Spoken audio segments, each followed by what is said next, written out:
Hey guys, Henning and Morten from Flip Normals here. In this video, we are going to be talking about social media. This is a topic which is very much on everyone's mind all the time, and we're going to be talking about how to navigate the jungle of social media.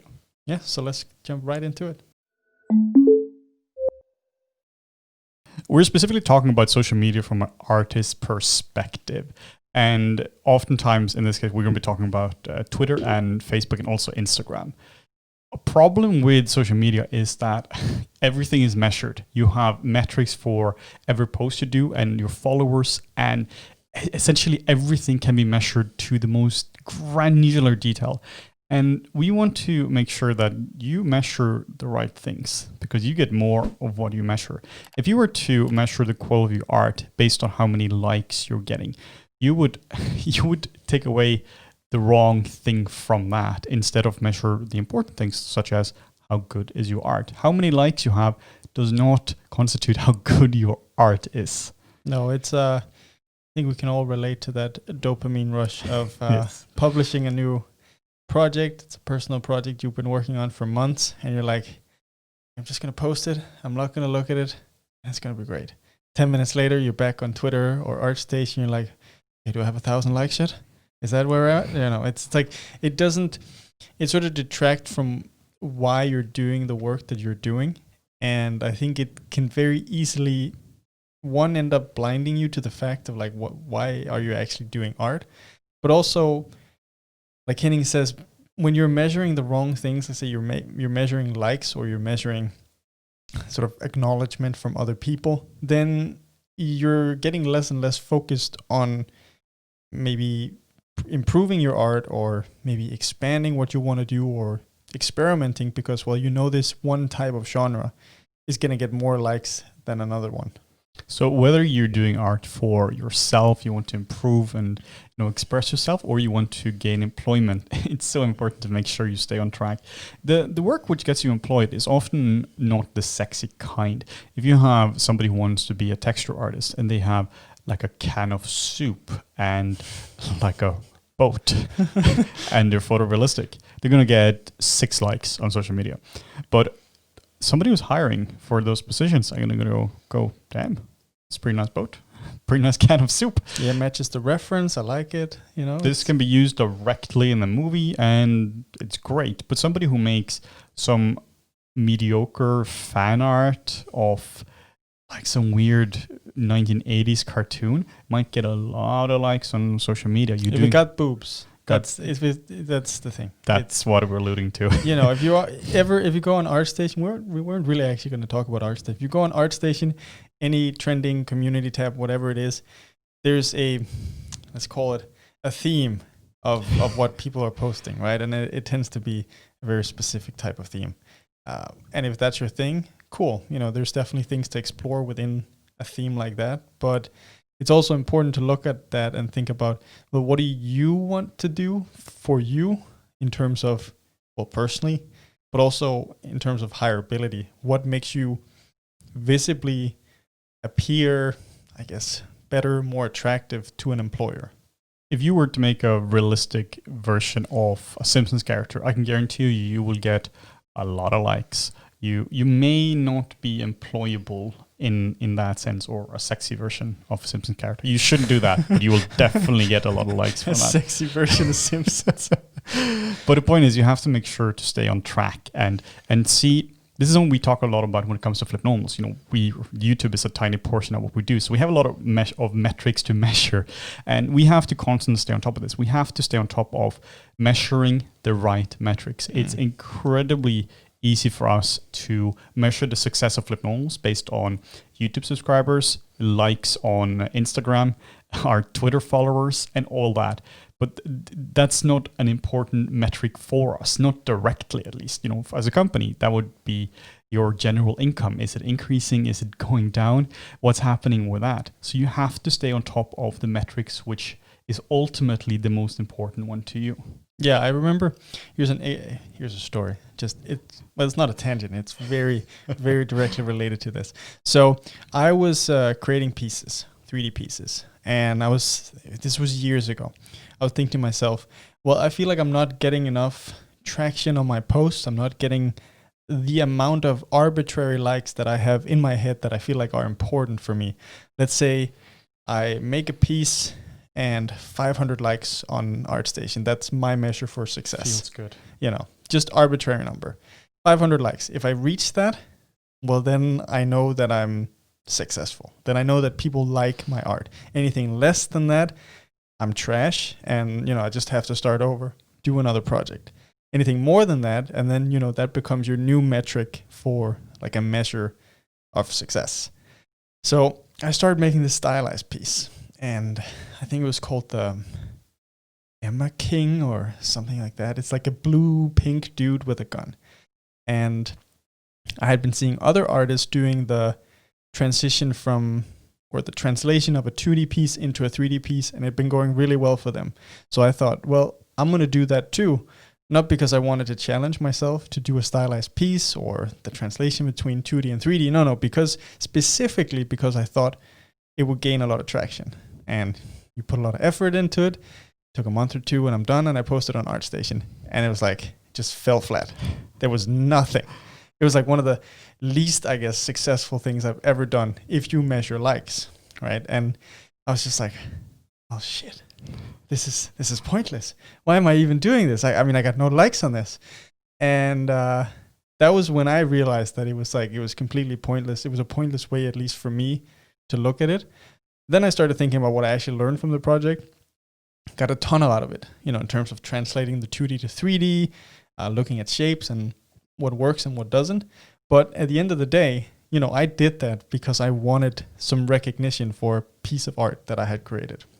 We see this always. We call it the input-output hypothesis, the Flipnomal's input-output hypothesis. It works every time. Every time. And this basically states, the more effort you put into it, the less likes it gets. And the less effort, the more likes you get. We've seen this a lot. We spend 3 months on a tutorial series, and we post it, and we're so proud, and you get like 2 thumbs up. And then we post a wireframe of the back of the head of some kind of dwarven thing within a zero measure, and we get 5,000 of it. Yeah, it's a screenshot. It's a screenshot, maybe even a photo of the screen as well. And we've just seen this time and time again, that the quality of the work doesn't correlate to the like count or necessarily engagement. It can, sometimes it does, but most of the time the Flipnomal's input-output hypothesis does strike true. Yeah, I feel like every time we take a screenshot and it's just like, if it's a genuine sort of, let's just post this on social media to let people know what we're doing, crazy engagement. People are like, oh, this is amazing. I can't wait for the tutorial. When you post the final thing of it, we're like, okay, we really polished this up and it's finally done. 2 people are like, yeah, that's okay. You write something really thoughtful. You spend a lot of time on it. Nobody cares. You write a shit post without thinking about it. 5,000 again. Yeah. So what we want to make sure of is that you don't spend your time on developing these fancy social media strategies where you're researching the hashtags and you're really scheduling all your posts before you get good. The first thing you have to do, and if you want to do well on social media, or like in this case you want to get employment, you first have to get good. You have to get to a certain skill level before any of that really matters. Yeah. Otherwise you're walking in an uphill struggle always. If you're at a certain level and you keep posting, then it's going to be fine. And then employment is going to be so much easier. I see people on social media which have like 50,000 followers, and they probably wouldn't get into a lot of art schools, but they probably think they're a lot better than they are. And the reason is because they might be doing fan art, they might be doing a very specific style, which is very popular, but technically their art is not employable. Not saying it's not good art. That's completely, up to that's a completely subjective metric. But in terms of employability, they're not employable at all. Now, that being said, like social media is a super powerful tool. Like for our company, we rely on social media to do branding, to reach out to people, to sell things. The same goes for artists. Once you have the skill set, I mean, you don't have to wait. It's not like, okay, get good, get social media. No, you can totally build this at the same time, but it's important to focus on your skill sets, focus on what makes you employable, and then use social media as a form of networking think of a social media platform as a person you can interact with in order to expand your reach. That should really be the goal, especially as an artist when you want to get employed. It can help you connect with other artists, either at the same level or at companies that you want to get hired in. And it's a powerful, powerful tool to help you, on that path. But it's very important that it doesn't become like the de facto metric for how you measure your own success. Don't measure the success of your network by your Twitter followers or No. Instagram followers. Knowing 3-4 art directors and a couple of senior or mid-junior artists across the industry is infinitely more valuable than having 10,000 followers. If you have followers, that itself means nothing. They can be bots. They can be people who have no experience. It can be your mom and her 10,000 closest friends. It matters not at all. But if you have a few close people who they know you, they know who you are, they know that you're hungry for knowledge and that you're always willing to learn, that is incredibly valuable. Yeah, I mean, take someone like me, for example. I've always been employable, I guess. It's like my skill set has been to where it needs to be in terms of getting a job in VFX, and I've gotten that. But I haven't really focused on social media. Occasionally, I will throw out a post there. More so now, because it's really nice with flip normals and engaging with people. I enjoy that a lot, but that's more for the engagement part and that kind of stuff. But before that, for me, at least personally, I was very much focused on the job, and I didn't really even think about social media. And I still got a job. I still got plenty of jobs, got plenty of freelance, all because I sort of built up a network on the side. Yeah, I don't think your network was at all based on people finding you on Twitter. It was people you work with, and they kept sending you offers. So it's really interesting. Now, you can definitely use social media for that part, where you sort of, I don't like the word, but like get discovered. Yeah. Or so, like where someone sees the work that you've been doing and they're like, this is really cool. This type of work with this specific style could work really well in our company for this specific project. But don't, rely on that happening. That's like, it's like winning the lottery, because like it's so few people. Plus, it's like it's just one person that needs to see it from that company, but getting to that person is incredibly hard. And this is kind of a tangent, but we promise it's related as well. And that's, you want to make sure that you don't necessarily have a crazy big network. You want to have a small network of good people. And one of the reasons is so that you can get good feedback from these people. And whenever we say get a good close network of good people, the question is, Henning and Morten, well, how do I find these people? How do we find them? And that is a tricky question. You're not just gonna go to the feedback store and pick up a senior artist who can just give you feedback. There are a few ways of doing this.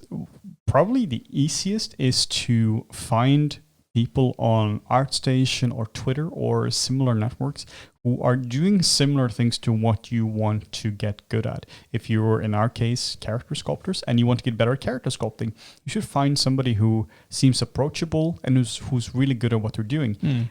And don't send them, hey, period, enter, and then just leave it at that.